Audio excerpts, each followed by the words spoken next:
Hi friends, எல்லாருக்கும் வணக்கங்க. இன்றைக்கி என்ன விளாக் பார்க்க போகிறீங்கன்னா, சண்டே விளாக் தாங்க பார்க்க போகிறீங்க. ஸோ சண்டே பார்த்தீங்கன்னா எங்களுக்கு நாள் எப்படி போச்சுன்னு பார்க்கலாம். சண்டே பார்த்தீங்கன்னா எனக்கு கொஞ்சம் ரெஸ்ட்டு கிடச்சிதுங்க. என்னென்னா வந்து அன்றைக்கி நான் சமையல் பண்ணலை, யார் சமையல் பண்ணாங்கன்னு நீங்கள் வீடியோ பார்த்து தெரிஞ்சுக்கோங்க. ஸோ அதுக்கு முன்னாடி பார்த்தீங்கன்னா, வீடியோவுக்கு போகிறதுக்கு முன்னாடி என்னோடய சேனலை ஃபஸ்ட் டைம் பார்க்குறீங்கன்னா ப்ளீஸ் சப்ஸ்கிரைப் பண்ணிவிட்டு பாருங்கள். பக்கத்தில் இருக்க பெல் ஐக்கானை கிளிக் பண்ணுங்கள், ஷேர் பண்ணுங்கள், இந்த வீடியோ எப்படின்னு கமெண்ட் பண்ணுங்கள், லைக் பண்ணுங்கள். ஸோ வாங்க வீடியோக்குள்ளே போகலாம். இன்றைக்கி பார்த்தீங்கன்னா இன்றைக்கும் ரொம்ப மழை பெஞ்சிட்ருக்குங்க. நான் காமிக்கிறேன். ஸோ பாருங்கள், இப்போ தான் ஸ்டார்ட் ஆச்சு. ஆனால் அன்றைக்கி மாதிரி மழை இல்லை, இப்போ கொஞ்சம் லைட்டாக தான் பெஞ்சிட்ருக்கு. இப்போ பாருங்கள்,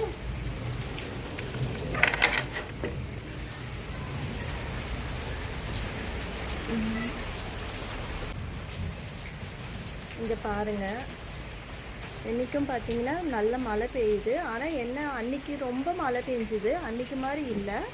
இன்றைக்கி கொஞ்சம் ஓரளவுக்கு லைட்டாக தான் பெஞ்சிட்ருக்கு. இதுக்கப்புறம் தான் நைட்டு எப்படி பெய்யும்னு தெரியும். இதை பாருங்கள். இந்த வீடியோ பார்த்தீங்கன்னா சண்டே மார்னிங் எடுத்த வீடியோங்க. பின்னாடி கார்டன் தாங்க இந்த இடம். என்னென்னா வந்து அங்கே ஃப்ரெஷ் வாட்டர் பைப் வந்து லீக் ஆகிட்டுருக்கு. இந்த வாரம் அதை ரெடி பண்ணிடலான்னு என் ஹஸ்பண்ட் பாருங்கள் என்ன பண்ணுறாருன்னு. அது டியூப்பு மாதிரி வாங்கிட்டு வந்து அதை வந்து கட் பண்ணி அதில் கட்டிட்டு இப்போ தண்ணி லீக் ஆகுதா என்னன்னு செக் பண்ணலான்னு இருக்கிற தண்ணியெல்லாம் எடுத்து வெளியில் ஊற்றிட்டுருக்காங்க. ஸோ ஃப்ரெஷ் வாட்டர் வந்துட்ட பின்னாடி பார்க்கலாம் தண்ணி லீக் ஆகுதா என்னன்னு. நெக்ஸ்ட்டு பார்த்தீங்கன்னா பிரேக்ஃபாஸ்ட்டெல்லாம் சாப்பிட்டு முடிச்சிட்டோங்க. பிரேக்ஃபாஸ்ட் என்னென்னா வந்து வெளியிலேருந்து தாங்க வாங்கிட்டு வந்தார். ஸோ இந்த மைசூர் போண்டான்னு விற்கும் பார்த்தீங்களா, அதுதான் வாங்கிட்டு வந்தாங்க. ஸோ நாங்கள் எல்லாம் சாப்பிட்டு முடிச்சுட்டு இப்போ கொஞ்ச நேரம் வந்து வெளியில் பசங்களை விளையாட வைக்கலான்னு ரித்திக் தாங்க விளையாடிட்டுருக்கான். தனுக்கு வந்து ஆஃப் இயர்லி எக்ஸாம் போயிட்டுருக்கு. ஸோ ரித்திக்கும் ஆஃப் இயர்லி எக்ஸாம் போயிட்டுருக்கு, தனு படிச்சிட்ருக்கா. ஸோ பார்த்தீங்கன்னா கொஞ்ச நேரம் விளையாடி முடிச்சுட்டு நான் அவங்க அப்பா கிட்ட விட்டுட்டு வந்துட்டேங்க. ஸோ அவங்க 2 பேரும் அங்கே விளையாடிட்டுருக்காங்க. நான் இங்கே வந்து சமையலுக்கு தேவையானதெல்லாம் கட் பண்ணி வைக்கலான்னு வந்திருக்கேங்க.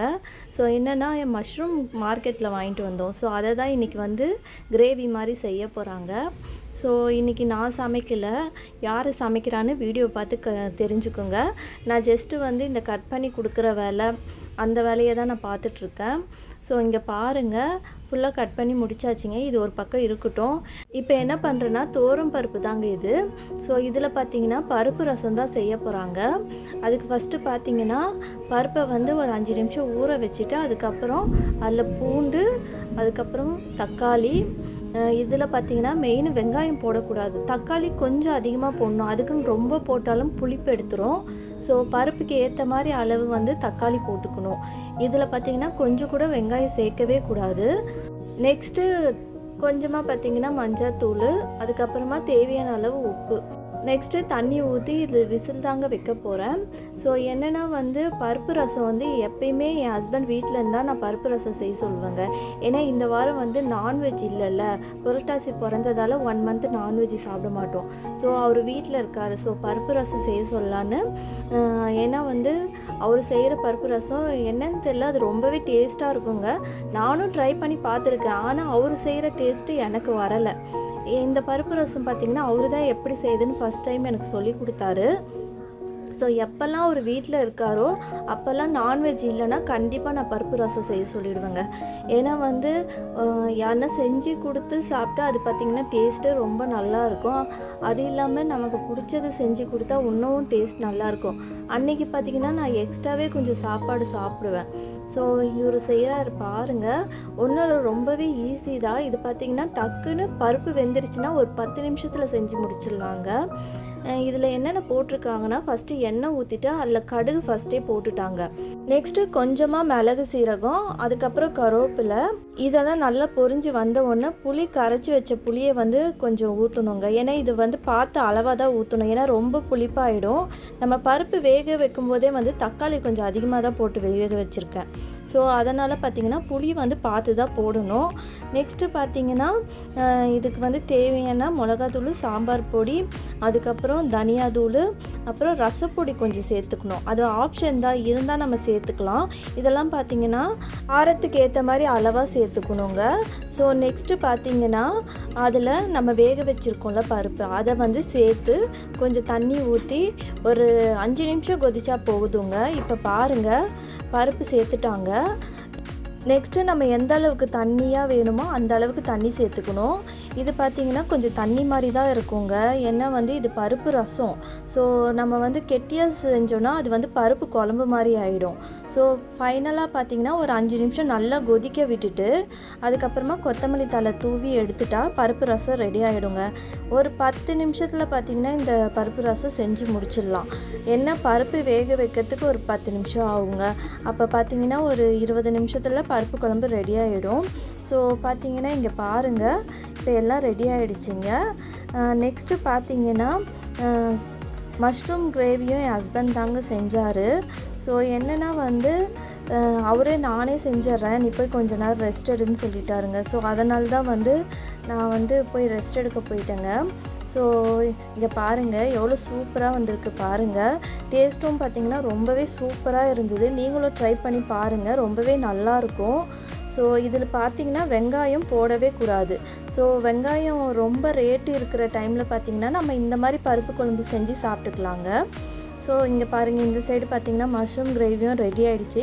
ஃபைனலாக பார்த்திங்கன்னா கொத்தமல்லி தழை நான் வந்து போட்டுட்டு இப்போ பாருங்கள் நான் அப்பளம் தான் பொரிக்க போகிறேன். ஸோ பார்த்திங்கன்னா இவ்வளோ நேரம் அவர் அடுப்புக்கிட்ட நின்றுட்டு இருந்தாங்க, நீங்கள் போய் ரெஸ்ட் எடுங்கன்னு சொல்லிவிட்டு இப்போ நான் வந்து அப்பளம் செய்ய வந்திருக்கேங்க.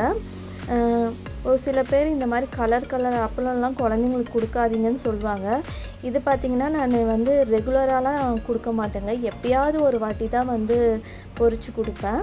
ஸோ இது வந்து ரித்திக்கு வந்து ஏபிசிடி அப்பளம் பிடிக்கும். ஸோ அதனால தாங்க. இந்த அப்பளம் பார்த்திங்கன்னா மிளகு போட்ட அப்பளம் தாங்க, ரொம்ப சூப்பராக இருக்கும்.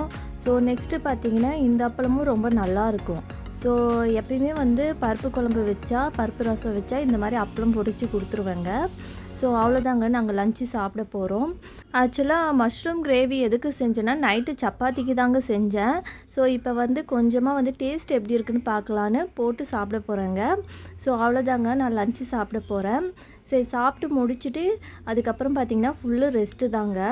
எப்பயுமே பார்த்திங்கன்னா ஞாயிற்றுக்கிழமையில் வந்து நல்லா சாப்பிட்டுட்டு மதியானத்தில் ஒரு நல்ல தூங்கி எழுந்திரிச்சாதாங்க நல்லாயிருக்கும். என்ன விஷயம்னா மற்ற நாளில் மதியானத்தில் தூங்க முடியாதுங்க. என் ஹஸ்பண்ட் பார்த்திங்கன்னா அவர் லஞ்சுக்கு வருவாங்க, அவங்க என்ன டைமுக்கு வருவாங்கன்னே சொல்ல முடியாது. அதுக்கப்புறம் பார்த்திங்கன்னா பசங்க வருவாங்க, அவங்களுக்கு வந்து ஏதாவது சாப்பிட வச்சுட்டு அதுக்கப்புறம் பார்த்திங்கன்னா டைம் அப்படியே போயிட்டே இருக்கும். ஒரு 1 ஹவர் மட்டும்தாங்க எனக்கு ரெஸ்ட்டு கிடைக்கும். என்னென்னா வந்து ஒரு 5 o'clock வந்து ரெஸ்ட் எடுத்தாதாங்க. அதுக்கப்புறம் பார்த்திங்கன்னா ஈவினிங் ஆகிடும், அதுக்கு மேலே நம்மளால் படுக்க முடியாதுல்ல. ஸோ பார்த்திங்கன்னா எப்பயுமே வந்து இந்த மாதிரி தாங்க டே டைமில் போயிட்டுருக்கோம். சண்டே டைமில் மட்டும்தாங்க எனக்கு ரெஸ்ட்டு கிடைக்கும். ஸோ என்னென்னா அவங்க அப்பா வந்து பசங்களை பார்த்துப்பாங்க. ஸோ பசங்களும் என்னை டிஸ்டர்ப் பண்ண மாட்டாங்க, அவங்க அப்பா கூட விளையாடிட்டுருப்பாங்க. ஸோ இப்போ பார்த்திங்கன்னா நல்லா தூங்கி எழுந்திரிச்சிட்டு இப்போ நைட்டு எடுத்த வீடியோ தாங்க. பசங்களுக்கு சப்பாத்தி செஞ்சு கொடுத்தாச்சுங்க. இப்போ எங்களுக்கு சாப்பிட்றதுக்கு ஃபுல்கா தாங்க வந்து செஞ்சிட்ருக்காங்க. என்னென்னா வந்து வீடியோ பார்க்குறவங்களுக்கு தெரியும், எனக்கு ஃபுல்கா வந்து சரியாக வராதுங்க. ஸோ என் ஹஸ்பண்ட் பார்த்திங்கன்னா ஃபுல்கா ரொட்டி ரெடி பண்ணிகிட்ருக்காங்க. பாருங்கள் அவர் எப்படி செய்கிறாருன்னு. அவர் பார்த்திங்கன்னா டக்குன்னு கொஞ்ச நேரத்தில் செஞ்சு முடிச்சிருவாருங்க. ஸோ இப்போ நைட்டில் பார்த்திங்கன்னா மோஸ்ட்லி வந்து ஃபுல்கா ரொட்டி தாங்க சாப்பிட்றது, எண்ணெய் போட்டு சாப்பிட்றதில்ல. அவ்வளோதாங்க, இது செஞ்ச உடனே நாங்கள் சாப்பிட போகிறோம். அவ்வளோதாங்க இந்த வீடியோ எப்படி இருக்குன்னு கமெண்ட் பண்ணுங்கள், சப்ஸ்கிரைப் பண்ணுங்கள். பாய் பாய்.